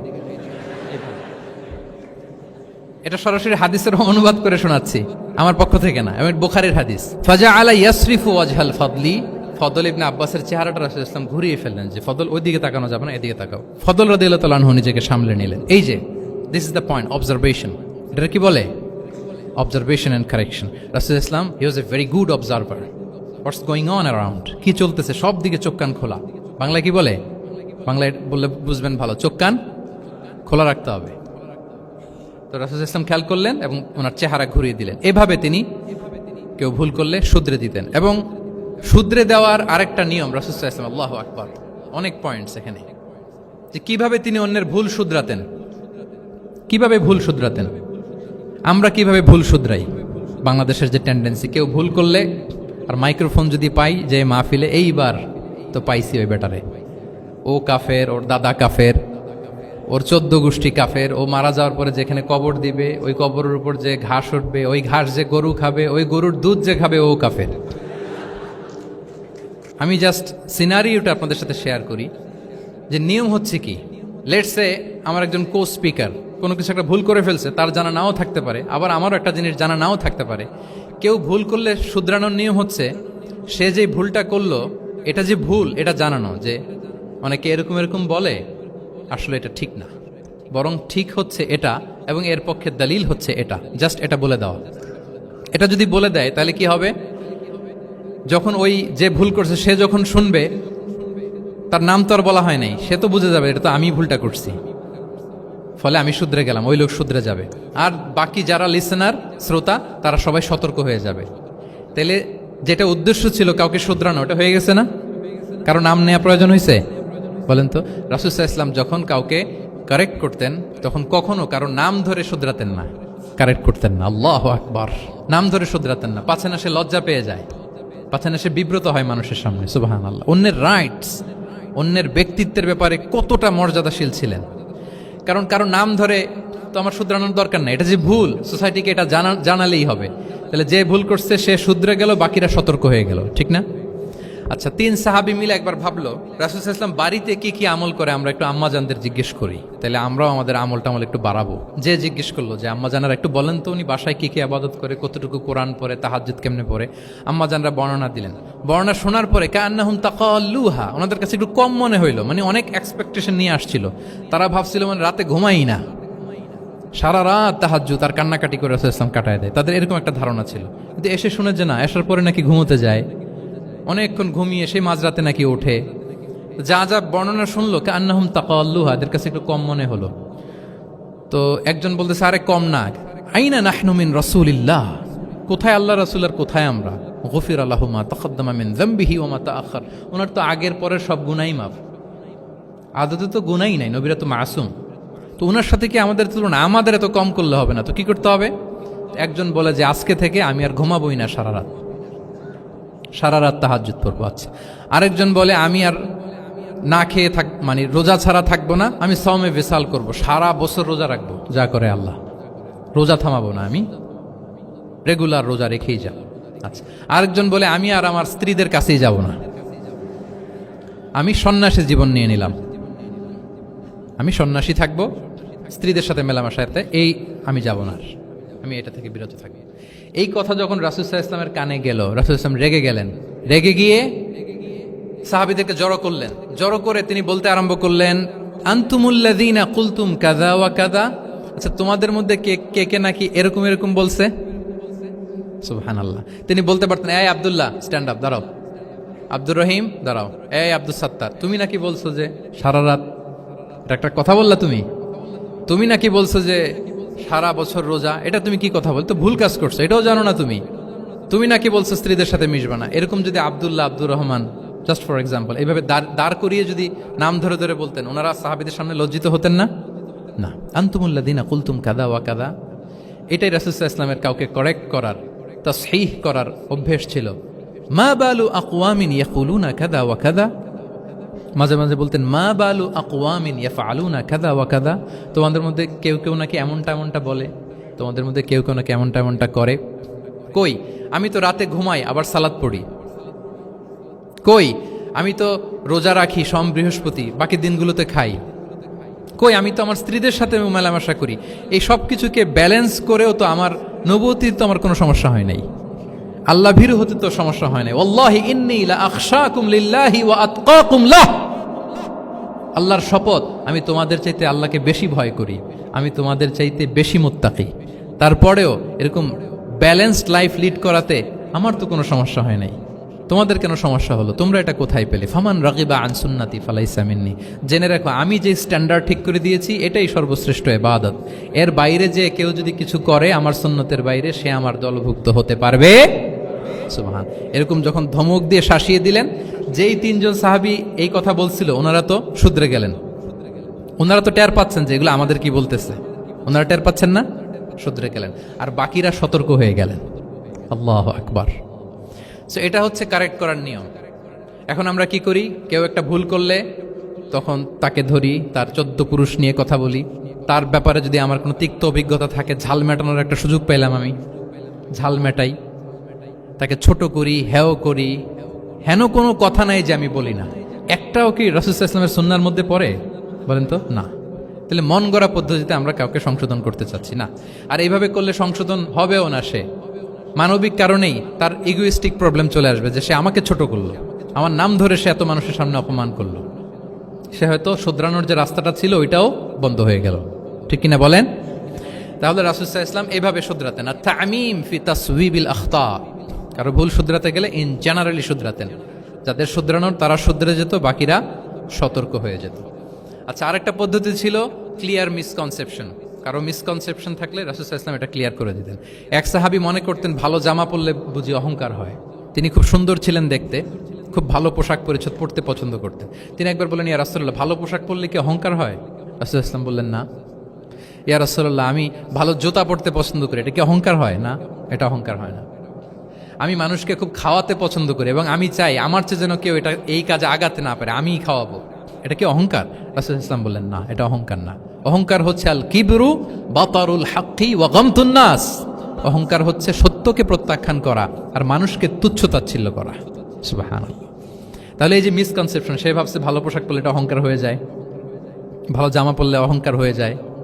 এগুলো তো অহংকার হয় না, বরং অহংকার হয় সত্যকে প্রত্যাখ্যান করলে আর মানুষকে তুচ্ছ-তাচ্ছিল্য করলে। তাহলে এই যে মিসকনসেপশন ইন দ্য সোসাইটি, এটাকে তিনি ক্লিয়ার করে দিতেন। আচ্ছা, রাসূল সাল্লাল্লাহু আলাইহি ওয়াসাল্লাম প্র্যাকটিক্যালি শেখানোর চেষ্টা করতেন। কি করতেন? প্র্যাকটিক্যালি, যেটাকে প্রায়োগিক শিক্ষা, ব্যবহারিক শিক্ষা। অজু করে দেখাতেন, এইভাবে অজু করতে হয়। সালাত পড়ে দেখাতেন, সল্লু কামা রাআইতুমুনি উসাল্লি। সালাত তো হচ্ছে আল আমাল আল মুতাওয়ারাস, এই উম্মার অবিচ্ছিন্ন কর্মধারা। সালাত জিবরিল আলাইহিস সালামকে শিখিয়েছেন আল্লাহ, রাসূল সাল্লাল্লাহু আলাইহি ওয়াসাল্লামকে শিখিয়েছেন জিবরিল আলাইহিস সালাম, রাসূল সাল্লাল্লাহু আলাইহি ওয়াসাল্লাম শিখিয়েছেন সাহাবীদেরকে। এইভাবে অবিচ্ছিন্ন কর্মধারা, আরবিতে বলে আল আমাল আল মুতাওয়ারাস। এবং রাসূল সাল্লাল্লাহু আলাইহি ওয়াসাল্লাম বলতেন, সল্লু কামা রাআইতুমুনি উসাল্লি, আমাকে যেমনি সালাত পড়তে দেখো এইভাবে পড়ো। হজের ক্ষেত্রে বলেছেন, খুদু আন্নি মানাসিকাকুম, হজের বিধানকে দেখে নাও। একবারই তো হজ করেছেন, হাতে কলমে প্র্যাকটিক্যাল গাইডলাইন দিয়ে শিখিয়েছেন। এবং সাহাবারা ভুল করে কিনা মাঝে মাঝে শুনতেন, যেটাকে আরবিতে বলে কিরাআতু তিলমিযা আলা শাইখ। আব্দুল্লাহ ইবনে মাসউদ রাদিয়াল্লাহু তাআলা আনহুকে রাসূল সাল্লাল্লাহু আলাইহি ওয়াসাল্লাম একবার বললেন, আব্দুল্লাহ একটু তেলাওয়াত করো তো। তিনি বললেন, আকরাউ আলাইকা ওয়া আলাইকা উনজিল, হে নবী, আমি আপনার সামনে দাঁড়ায় তেলাওয়াত করব, আপনার উপর কোরআন নাজিল হয়। রাসূল সাল্লাল্লাহু আলাইহি ওয়াসাল্লাম বললেন যে, ইন্নী উহিব্বু আন আসমাআহু মিন গায়রি, হে আব্দুল্লাহ ইবনে মাসউদ, আমি কোরআন তেলাওয়াত তোমাদেরকে শোনাতে যেমনি পছন্দ করি, তোমরা কেউ পড়বা আর আমি শুনবো, এটাও খুব পছন্দ করি। কারণ উনি প্ল্যান করে রাখছেন আব্দুল ইবনে মাসউদ কি হবেন, তিনি কিছুদিন পরে উম্মার শিক্ষক হবেন, ওইখানে আবার ভুলটুল করে ফেলেন কিনা উনি জাজ করতেছেন। তখন আব্দুল ইবনে মাসউদ রাদিয়াল্লাহু তাআলা আনহু সূরা নিসা তেলাওয়াত করে শোনালেন। তাহলে রাসূল ইসলামের একটা পন্থা ছিল, তিনি শুনতেন আবার শোনাতেন। কি করতেন? শুনতেন। প্রতি রমাদানে যতটুকু কোরআন নাজিল হয়েছে তিনি জিবরিল আলাইহিস সালামকে শোনাতেন, আবার জিবরিল আলাইহিস সালাম পুরো কোরআন রাসূল সাল্লাল্লাহু আলাইহি ওয়াসাল্লামকে শোনাতেন। এটা ছিল একটা টেকনিক।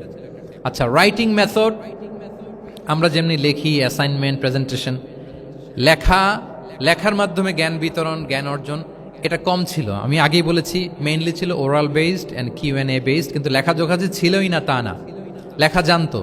হাতে গোনা অল্প কিছু সাহাবী মক্কায় লিখতে জানতেন, পড়তে জানতেন। মদিনাতেও ইহুদিরা জানতো, কিন্তু অন্যান্যরা, আরবরা, তাদের মধ্যে লেখার যে কালচার এটা ওইভাবে গড়ে ওঠেনি, জানতেন অল্প সংখ্যক লোক। যেমন ওহী লেখক সাহাবী ছিলেন ইবনে কাসিরের বর্ণনা মতে 23 জন। কয়জন? ওনারা খেজুর গাছের ছালে, পাথরে, চামড়ায়, প্রাণীর চ্যাপ্টা হাড়ের মধ্যে কোরআন লিখে রাখতেন, এবং রাসূল সাল্লাল্লাহু আলাইহি ওয়াসাল্লাম কোরআন ছাড়া অন্য কিছু ওনার কাছ থেকে যেন লিখে রাখা না হয় এই মর্মে আদেশ জারি করেছেন, লা তাকতুবু আন্নী গায়রাল কোরআন ওয়া মান কাতাবা আন্নী গায়রাল কোরআনি ফালইয়ামহু। কোরআন ছাড়া কিছু লিখো না। তাহলে কোনটা আমার কথা আর কোনটা আল্লাহর কথা মিক্স আপ হয়ে যাবে। কিন্তু কোরআন যখন অধিকাংশ রেকর্ডেড হয়ে গেল, তখন তিনি হাদিস সংরক্ষণের জন্য, লেখার জন্য পারমিশন দিয়ে দিলেন। যেমন মক্কা বিজয়ের ভাষণের পরে ইয়ামান থেকে আসা এক লোক আবু শাহ বলতেছে, ইয়া রাসূলুল্লাহ, আপনার ভাষণটা আমার একটু লিখে দিলে ভালো হয়। কি দিলে? লিখে দিলে। রাসূল ইসলাম সাহাবাদেরকে বললেন, উক্তুবু লি আবি শাহ, ঠিক আছে, এই ইয়ামানি ভিজিটর, তাকে আমার ভাষণটা তোমরা লিখে দাও। তাহলে এই লেখার পদ্ধতিটা খুব কম ছিল। রাসূল সাল্লাল্লাহু আলাইহি ওয়াসাল্লাম নিজে লিখতেন না, কাতেবে ওয়াহিদের দিয়ে লেখাতেন, কোরআন লেখাতেন। সপ্তম হিজরিতে যখন সুপার পাওয়ারদেরকে চিঠি লিখিয়েছিলেন, কাতেবে ওয়াহিদদেরকে দিয়ে চিঠি লিখিয়েছেন, এটা রাসূল সাল্লাল্লাহু আলাইহি ওয়াসাল্লাম করতেন। আচ্ছা, সফট স্কিল ডেভেলপমেন্টের ব্যাপারে রাসূল সাল্লাল্লাহু আলাইহি ওয়াসাল্লাম উদ্বুদ্ধ করেছেন। লার্নিং ফরেন ল্যাঙ্গুয়েজ, যেটা কমিউনিকেশন স্কিল, ভাষা জানা, এটা খুব জরুরি। আরবি, ইংরেজি, বাংলা, 3টা ভাষা জানেন কে কে? দেখি ছাত্রদের মধ্যে প্যারালাল, লাইক নেটিভ আর নেয়ার নেটিভ, 5-7 জন আছে না? ল্যাঙ্গুয়েজ আরো ভালো জানতে হবে। আরবিতে একেবারে ফ্লুয়েন্ট হইতে হবে, ইংরেজিতে ফ্লুয়েন্ট হইতে হবে। এই 2টা ল্যাঙ্গুয়েজ যদি আপনার হাতে থাকে, you can win the world for sure, I am telling you. গোটা বিশ্ব আপনি জয় করে ফেলতে পারবেন। তাহলে আইআইইউসি তো এটার একটা সেন্টার, খুব চমৎকার সুযোগ এখানে আছে আরবিতে মাস্টার হওয়া, ইংরেজিতে মাস্টার হওয়া। তাহলে সফট স্কিল ডেভেলপমেন্টের ব্যাপারে রাসূল সাল্লাল্লাহু আলাইহি ওয়াসাল্লাম উৎসাহিত করেছেন। কিভাবে?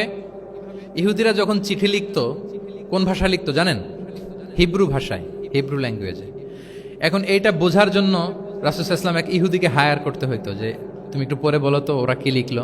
আচ্ছা, এটা লিখছে। এর বিপরীতে রাসূল যখন আবার চিঠি লিখবেন, তখন এক ইহুদিকে ডাকতে হইতো, যে আমি বলতেছি আরবিতে, তুমি এটা হিব্রুতে ট্রান্সলেট করে পাঠাও।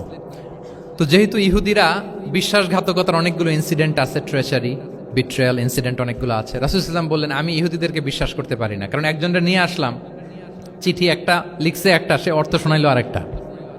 আমি বললাম লিখতে একটা, সে বিশ্বাসঘাতকতা করে লিখে দিল আরেকটা, তাহলে ঝামেলা হয়ে যাবে না? রাসূল সাল্লাল্লাহু আলাইহি ওয়াসাল্লাম তিনি যায়েদ ইবনে সাবিত রাদিয়াল্লাহু তাআলা আনহুকে বললেন যে তুমি এই হিব্রু ল্যাঙ্গুয়েজ শিখবা, শিখে আমার পক্ষ থেকে অন বিহাফ অফ মি তুমি জুইশদেরকে চিঠি লিখবা, ওদের চিঠি আসলে তুমি আমারে পড়ে শোনাবা। ইন্নী লা আমানু আলা ইয়াহুদ ফি কিতাবি, আমি ইহুদিদেরকে বিশ্বাস করি না। রাসূল সাল্লাল্লাহু আলাইহি ওয়াসাল্লাম যখন ওনাকে অ্যাসাইন করলেন এবং দোয়া করলেন, রাসূল সাল্লাল্লাহু আলাইহি ওয়াসাল্লামের দোয়ার বরকতে উনি বলেন যে 15 দিন যেতে না যেতে I became master in Hebrew within 15 days. 15 দিন যেতে না যেতে আমি হিব্রু ভাষায় পণ্ডিত হয়ে গেলাম। এরপর থেকে যত চিঠি ইহুদিদের কাছে লেখা প্রয়োজন হতো, আমি যায়েদ ইবনে সাবিত লিখে দিতাম, এবং হিব্রুতে চিঠি আসলে আমি অনুবাদ করে দিতাম। তাহলে দেখেন রাসূল সাল্লাল্লাহু আলাইহি ওয়াসাল্লাম কিন্তু এই কমিউনিকেশন স্কিল ডেভেলপমেন্ট করার জন্য, যেটাকে সফট স্কিল আমরা বলি, ইন্সপায়ার করেছেন না? তাহলে ল্যাঙ্গুয়েজ শিখবেন আপনারা, কি বলেন? শুধু আরবি ইংরেজি না, পারলে জাপানিজও শিখেন, চাইনিজও শিখেন, অনেক কাজে লাগবে। অ্যাটলিস্ট অ্যারাবিক এন্ড ইংলিশ, ইনশাল্লাহ বলেন। সবাই বলেন নাই? মাশাআল্লাহ, তাবারাকাল্লাহ। রিজনিং, মারিফাতুল ইল্লা, শুধু একটা লিগ্যাল অপিনিয়ন জানিয়ে রাসূল সাল্লাল্লাহু আলাইহি ওয়াসাল্লাম ক্ষান্ত হতেন না। কেন এটা হালাল, কেন হারাম, রিজনিং শিখিয়েছেন তিনি। এটা দীর্ঘ আলোচনা, ফিকহের আলোচনা, ওইদিকে যাব না, জাস্ট বলে রাখলাম পয়েন্টগুলো। ইমোশনাল ইন্টেলিজেন্স তিনি ইউজ করেছেন শিক্ষাদানের ক্ষেত্রে, অর্থাৎ আবেগ অনুভূতিকে নাড়িয়ে দিয়ে ছাত্রকে ইমোশনাল বানিয়ে তারপরে মেসেজ দেয়া। সুবহানাল্লাহি বিহামদিহি। এক যুবক এসে বললেন, ইয়া রাসূলুল্লাহ ইদান লি বিজিনা, হে নবী আপনি আমাকে জিনার অনুমতি দিন, জিনার অনুমতি দিন। ফা আকবালাল কওমু আলাইহি ফাজাজারুহু মাহমাহ, সাহাবারা ধমকাতে লাগলাই, বেয়াদব, লজ্জা শরমের মাথা খেয়ে কি বলো এগুলো তুমি নবীর সামনে, জিনার অনুমতি দাও। ওয়ালা তাকরাবুজ জিনা, আল্লাহ বলেন জিনার কাছেও যেও না, ব্যভিচারের কাছেও যেও না। তুমি নবীর সামনে এসে এই পাপের অনুমতি চাও? রাসূল ইসলাম কিছু বললেন না। একটু পরে যুবককে ডেকে বললেন, আতু হিব্বুহু লিবনাতিক, আচ্ছা তুমি যে জিনার অনুমতি চাইলে তোমার কন্যার সাথে কেউ এরকম আচরণ করুক, এটাকে তুমি পছন্দ করবে? সে বলল, লা ইয়া রাসূলুল্লাহ, কেউই পছন্দ করবে না এটা। আচ্ছা, আতু হিব্বুহু লি উম্মিক, তোমার মায়ের সাথে কেউ অপকর্ম করবে, এটা তুমি পছন্দ করবে? লা ইয়া রাসূলুল্লাহ, না। আতু হিব্বুহু লি উখতিক, তোমার বোনের সাথে কেউ এই কাজ করবে, তুমি পছন্দ করবে? সে বলে না। ঠিক তখন রাসূল সাল্লাল্লাহু আলাইহি ওয়াসাল্লাম বললেন, তুমি যে এই কাজের অনুমতি চাইলে, যার সাথে তুমি জিনায় লিপ্ত হবে, সে তো কারো না কারো মা, কারো না কারো বোন, কারো না কারো আদরের কন্যা, তাহলে কিভাবে তুমি এটা করতে চাও? যুবক লজ্জিত হয়ে গেল। এত লজ্জিত হলো, রাবি বলতেছে, ফালাম ইয়াকুন বা'দা যালিকাল ফাতা ইয়ালতাফিতু ইলা শাই, ওই রাবি বলতেছে এরপরে কোনোদিন এই যুবকরা ডানে বায়ে তাকাতেও দেখি নাই, স্ট্রেইট হাঁটতো। সুবহানাল্লাহ। রাসূল ইসলাম দোয়া করেছিলেন তার জন্য, আল্লাহুম্মা গফির যামবাহ ওয়া তাহহির কলবাহ ওয়া হাসসিন ফারজাহ, আল্লাহ তুমি তার গুনাহ মোচন করো, পাপ মোচন করো, আল্লাহ তুমি তার অন্তরকে পরিশুদ্ধ করো, আল্লাহ তুমি তার চরিত্রকে নিষ্কলুষ করে দাও। নবীর দোয়ার বরকতে চিরজীবনের জন্য নিষ্কলুষ পবিত্র তিনি হয়ে গেছেন। তাহলে দেখেন, তাকে অন্যভাবে বুঝাইলে হয়তো কাজ হইতে না, যখন তার নিজের উপর দিয়ে বোঝানো হলো। তোমার বোনের সাথে যদি হয়, তোমার মেয়ের সাথে যদি কেউ এটা করে, তুমি মেনে নিতে পারবা? এটাকে বলে ইমোশনাল ইন্টেলিজেন্সকে কাজে লাগিয়ে, মানুষের আবেগ অনুভূতিকে নাড়িয়ে দিয়ে, teaching by touching the heart, teaching by touching the emotions. ইবনে আবি সালামা তিনি বলেন, একবার রাসূল সাল্লাল্লাহু আলাইহি ওয়াসাল্লামের কোলে বসে, ছোটবেলায় কোলে বসার সৌভাগ্য আমার হয়েছিল, এবং আমাদেরকে খাবার দেয়া হলো, তো তিনি ছোট মানুষ, একবার এদিক থেকে খায় ওদিক থেকে খায়। রাসূল সাল্লাল্লাহু আলাইহি ওয়াসাল্লাম বললেন, ইয়া গোলাম, হে শিশু, সাম্মিল্লাহ, বিসমিল্লাহ বলো, ও কুল বিয়ামিনিক, বা হাতে না ডান হাতে খাও। দেখেন ছোটদেরকে কিভাবে শেখাতেন, তারবিয়া, চাইল্ড তারবিয়া। ওয়া কুল মিম্মা ইয়ালিক, তোমার সামনে যেটা আছে ওইটা খাও, এদিক থেকে ওদিক থেকে চারদিক থেকে নিও না। রাবি বলেন যে ফামা ঝালা তিলকা তু'মাতু বাদু, উনি বলতেছেন এরপর থেকে আজীবন আমার খাওয়ার স্টাইল এটাই হয়ে গেছে। নবীর ওই কথা আমার কানে ঘন্টার মতো বাজে, খাওয়া শুরু করলেই আগে আমি বিসমিল্লাহ বলি, ডান হাত দিয়ে নেই, আর আমার সামনে যেটা আছে ওইটা থেকে খাওয়া শুরু করি। দেখেন চাইল্ড তারিবিয়া কিভাবে করতেন। তাহলে এটিকেটস অফ হ্যাভিং ফুড কিভাবে খাবে রাসূল ইসলাম শিখালেন। আপনারা জানেন যে হাশিমি খানদান, মানে বনু হাশিমদের জন্য জাকাতের সম্পদ খাওয়া, রাসূল ইসলামের বংশের জন্য জাকাতের সম্পদ খাওয়া হারাম। তো একবার জাকাতের সাদাকার খেজুর ছিল স্তূপ করা, রাসূল ইসলামের নাতি হাসান রাদিয়াল্লাহু তাআলা আনহু, ছোট্ট মানুষ, এসেই ওই খেজুর নিয়ে খেতে আরম্ভ করলেন। দূর থেকে রাসূল ইসলাম দেখে বললেন, কেখ কেখ এরমি বিহা, কেখ কেখ মানে আমরা বাংলা যেটাকে ওয়াক্থু, ওয়াক্থু মানে থু মেরে ফেলে দাও। এটা বলে তিনি হাসান রাদিয়াল্লাহু তাআলা আনহুর মুখ থেকে খেজুরটা বের করলেন আর বললেন, আলা তা'লাম আন্না লা নাকুলু সাদাকা, মানে নানা ভাই, আদরের নানা ভাই, তুমি কি জানো না আমরা সাদাকার সম্পদ খেতে পারি না, তাড়াতাড়ি ফেলে দাও। মুখ থেকে টেনে যে খেজুরটা নিয়েছিলেন হাসান রাদিয়াল্লাহু তাআলা আনহু, সেটাকে রাসূল সাল্লাল্লাহু আলাইহি ওয়াসাল্লাম বের করে দিলেন। তাহলে এখানে কনসেপ্ট অফ হালাল এন্ড হারাম ছোটবেলা থেকেই নানা ভাইকে উনি ক্লিয়ার করে দিচ্ছেন। আব্দুল্লাহ ইবনে আব্বাস রাদিয়াল্লাহু তাআলা আনহু রাসূল সাল্লাল্লাহু আলাইহি ওয়াসাল্লামের কি ছিলেন সম্পর্কে বলেন, কি ছিল? সবাই বলেন আওয়াজ করে। কাজিন, চাচাতো ভাই। আরেকটা সম্পর্ক ছিল রাসূল সাল্লাল্লাহু আলাইহি ওয়াসাল্লাম ওনার আর কি হইতো? খালু মাইমুনা বিনতুল হারিস রাদিয়াল্লাহু তাআলা আনহা, তিনি ছিলেন আব্দুল্লাহ ইবনে আব্বাসের খালা। আর যেহেতু রাসূল ইসলাম বিয়ে করেছিলেন, ফলে রাসূল ইসলাম ওনার সম্পর্কের আরেক সম্পর্কে কি হয়? খালু। তো উনি খুব ছোট ছিলেন, এত ছোট যে রাসূল ইসলাম যখন ইন্তেকাল করেন তখন ওনার বয়স ছিল 13। আব্দুল্লাহ ইবনে আব্বাসের বয়স তখন কত? 13। তো ফলে ছোট মানুষ প্রায় খালার বাসায় রাতে থাকতো এবং রাসূল সাল্লাল্লাহু আলাইহি ওয়াসাল্লামের আশেপাশে ঘুমাতো। একবার রাসূল সাল্লাল্লাহু আলাইহি ওয়াসাল্লাম ওয়াশরুম করতে গেলেন দূরে, এবং রাসূল ইসলামের অভ্যেস ছিল ওয়াশরুম সেরে এসেই অজু করতেন। তো উনি এসে দেখে ওনার অজুর পাত্রে কে যেন পানি রেখে দিস। জিজ্ঞেস করলেন কে রেখেছে? বলা হলো যে আব্দুল্লাহ ইবনে আব্বাস রেখেছে। রাসূল ইসলাম এত খুশি হলেন যে এখন যে আমার এটা দরকার, ছোট্ট আব্দুল্লাহ এটা বুঝে ফেললো। উনি ওনাকে জড়িয়ে ধরে একটা দোয়া করলেন, আল্লাহুম্মা আল্লিমহুল কিতাব, আল্লাহুম্মা ফাক্কিহু ফিদ্দীন ওয়া আল্লিমহু তা'বিল। আল্লাহ আপনি আব্বাসকে কিতাবের জ্ঞান শিক্ষা দেন এবং এই দোয়ার বরকতে উনি রঈসুল মুফাসসিরিন হয়েছেন। এই পৃথিবীতে যত মুফাসসির আসবে সব মুফাসসিরদের সম্রাট হচ্ছে আব্দুল্লাহ ইবনে আব্বাস রাদিয়াল্লাহু তাআলা আনহু। আচ্ছা, উনি কি শিখাতেন, কিভাবে শিখাতেন? তাহাজ্জুদের সময় রাসূলুল্লাহ সাল্লাল্লাহু আলাইহি ওয়াসাল্লাম নামাজে দাঁড়ালেন, আব্দুল্লাহ ইবনে আব্বাস এসে রাসূলুল্লাহ সাল্লাল্লাহু আলাইহি ওয়াসাল্লামের বাম দিকে দাঁড়ালেন। ছোট মানুষ, ভাবছে আমিও যে নামাজ পড়ি।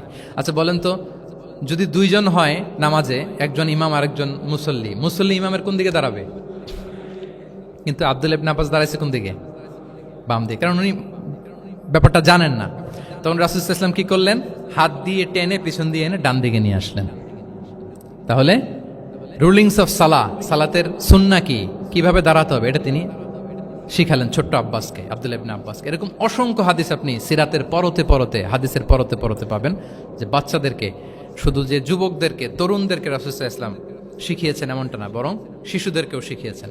এইভাবে রাসূলুল্লাহ সাল্লাল্লাহু আলাইহি ওয়াসাল্লাম এমন এক শিক্ষা পদ্ধতি আমাদের জন্য উপহার দিয়েছেন, যেটার মধ্য দিয়ে তিনি শ্রেষ্ঠতম প্রজন্ম, the best generation ever on earth, যেটা আমি শুরুতে বলেছি, এবং তার ধারাবাহিকতা এর পরের প্রজন্মকেও শ্রেষ্ঠ প্রজন্ম বলা হয়েছে। এর পরের প্রজন্ম, তিনটা জেনারেশন এই শিক্ষার, এই ওহির জ্ঞানের শিক্ষার ছোঁয়ায় তারা শ্রেষ্ঠ প্রজন্ম হয়েছে রাসূলুল্লাহ সাল্লাল্লাহু আলাইহি ওয়াসাল্লামের এই শিক্ষা পদ্ধতির মধ্য দিয়ে।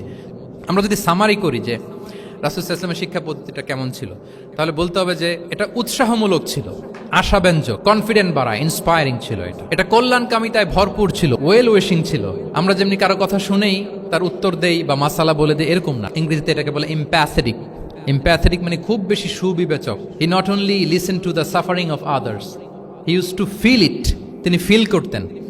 একজন এসে বলতেছে যে আমার এই সমস্যা, এটার এখন আমি কি করব? আমি জাস্ট বললাম এটার ইসলামী সমাধান এইটা, এটা হচ্ছে একটা। রাসূলুল্লাহ সাল্লাল্লাহু আলাইহি ওয়াসাল্লাম এরকম না, যে বলতেছে তার কষ্টটা তিনি ফিল করার চেষ্টা করতেন, ফিল করে তখন তাকে গাইডলাইন দিতেন। এটাকে বলে এমপ্যাথেটিক, ওয়েল উইশিং ম্যানারের, কল্যাণকামিতায় ভরপুর ছিল তার শিক্ষাদান পদ্ধতি। পরামর্শমূলক ছিল, যেখানে মেন্টরিং ছিল, কাউন্সেলিং ছিল। মানে শুধু টিচার হলে এটার আউটপুট একটা, কিন্তু if you work like a mentor, আপনি আপনার শিক্ষার্থীদেরকে মেন্টরিং করতেছেন, তাদেরকে কাউন্সেলিং করতেছেন, এটার আউটপুট হবে অন্যরকম। রাসূলুল্লাহ সাল্লাল্লাহু আলাইহি ওয়াসাল্লাম he worked as a mentor and counsellor for the সাহাবা। সুবহানাল্লাহ। রাসূলুল্লাহ সাল্লাল্লাহু আলাইহি ওয়াসাল্লামের দেওয়ার শিক্ষাটা ছিল বেসিক্যালি অ্যাডভাইজারি। আমরা মাঝে মাঝে অ্যাডভাইজারি নেই, দেখবেন বড় বড় নেতা লক্ষ লক্ষ টাকা বেতন দিয়ে অনেক বড় বড় উপদেষ্টা রাখে, তারা বিভিন্ন ধরনের অ্যাডভাইস দেয়। রাসূলুল্লাহ সাল্লাল্লাহু আলাইহি ওয়াসাল্লাম এই সার্ভিসটা সাহাবাদেরকে দিতেন। ওনার শিক্ষাটা ছিল অংশগ্রহণমূলক, মানে এঙ্গেজমেন্ট ছিল। একতরফা আমি বলে গেলাম অথবা একতরফা ওরা বলে গেল, এরকম না। জিজ্ঞেস করতেন, শুনতেন, শোনাতেন, প্রশ্ন করতেন, প্রশ্নের পিঠে প্রশ্ন ছড়ে দিতেন। ইন্টারেক্টিভ ছিল, পার্টিসিপেটরি ছিল, অংশগ্রহণমূলক। এটাকে আমরা মানে ক্লাসিক স্কলাররা যেটাকে বলে সোহবাহ, কি বলে? আমরা বলি না যে সোহবতের বড় প্রয়োজন? রাসূলুল্লাহ সাল্লাল্লাহু আলাইহি ওয়াসাল্লামের সোহবতে মূলত ওনারা নলেজটা অর্জন করেছিলেন। পার্টিসিপেটরি ছিল, এঙ্গেজমেন্ট ছিল। এবং আমরা উল্লেখ করেছি যে Q&A বেস ছিল, প্রশ্নোত্তরমূলক, ওরাল ছিল, যৌক্তিক ছিল, রেশনাল, রিজনিং শিখাতেন। কেন এটা হালাল, কেন হারাম, কেন এটা ডুজ এন্ড কেন এটা ডোন্টস, এটা রাসূলুল্লাহ সাল্লাল্লাহু আলাইহি ওয়াসাল্লাম বলেছেন। এবং he use to prioritise the youth in training and grooming. বিশেষ করে বয়স্ক সাহাবাদের থেকে যুবকদেরকে বেশি প্রায়োরিটি দিতেন তালিমের ক্ষেত্রে, তারবিয়ার ক্ষেত্রে, কারণ তারাই উম্মাকে লিড দেবে। তারাই কি উম্মাকে লিড দেবে। এই যে এখানে যারা বসে আছেন, আমার তো মনে হয় বয়স 25 থেকে 30, এর আগেই বেশিরভাগ। সো আপনাদেরকে লিড দিতে হবে আগামীর বাংলাদেশে, ঠিক কি না? এজন্য রাসূলুল্লাহ সাল্লাল্লাহু আলাইহি ওয়াসাল্লাম বাছাই করে করে কোন সাহাবীর কি ধরনের যোগ্যতা আছে এবং ইসলামের জন্য এটা কিভাবে কাজে লাগতে পারে, ওইভাবে সাহাবীদেরকে তিনি গাইড করতেন। এবং সেটার ফলাফল তো আমরা দেখেছি, খয়রুল কুরুনি করনি সুম্মাল্লাযীনা ইয়ালুনাহুম সুম্মাল্লাযীনা ইয়ালুনাহুম। এই ওহির জ্ঞানের স্পর্শে, এই শিক্ষার, এই তালিমের স্পর্শে তারা শ্রেষ্ঠ প্রজন্ম হয়েছেন। এবং তার পরের প্রজন্ম, তিনটা প্রজন্মকে তিনি শ্রেষ্ঠ প্রজন্ম বলে ঘোষণা দিয়েছেন। আমি আর দীর্ঘায়িত করব না। আমরা যদি রাসূলুল্লাহ সাল্লাল্লাহু আলাইহি ওয়াসাল্লামের আনিত এই শিক্ষা পদ্ধতি আমাদের শিক্ষা ব্যবস্থার মধ্যে ইনক্লুড করতে পারি, তাহলে আমরাও আমাদের প্রজন্মকে ওইরকম শ্রেষ্ঠ প্রজন্ম হিসেবে গড়ে তুলতে পারবো ইনশাআল্লাহ বিইذনিল্লাহ। আওয়াজ করে সবাই পড়ে ইনশাআল্লাহ বিইذনিল্লাহ। আমি সবাইকে আবারও অন্তরের অন্তঃস্থল থেকে শুকরিয়া জানাই। Discourse on prophetic teaching methodology, এই শিরোনামের আলোচনা প্রায় 1.5 ঘন্টা যাবৎ খুব মনোযোগের সাথে আপনারা শুনেছেন। আল্লাহ তাআলা আপনাদের সবাইকে কবুল করুন, আপনাদেরকে ভালো রাখুন, ঈমানের সাথে রাখুন। আমি অথরিটিকে আবারও অন্তরের অন্তঃস্থল থেকে ধন্যবাদ এবং মোবারকবাদ জানিয়ে আমার এই সংক্ষিপ্ত আলোচনা এখানেই শেষ করছি। হাযা মা ইনদি ওয়াল ইলমু ইনদাল্লাহি আলাইহি তাওয়াক্কালতু ওয়া ইলাইহি উনীব। আসসালামু আলাইকুম ওয়া রাহমাতুল্লাহি ওয়া বারাকাতুহু।